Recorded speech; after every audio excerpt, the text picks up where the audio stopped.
ఎట చూస్తున్నా శుభ శకునాలు కనబడుతున్నవి కదా. ఎవరేమన్నా పెళ్లి మంత్రాలై వినబడుతున్నవి కదా.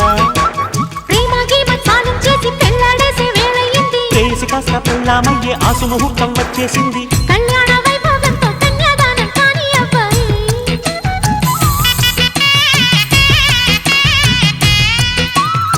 ఆ పైన నా ఊళ్ళోనే కాలక్షేపం చెయ్యాలమ్మాయి. చిల్లకల హాయ్ లైలా ప్రియురాల వెయ్యి నా మెడలో వరమాల. ఇళ్ళ కళ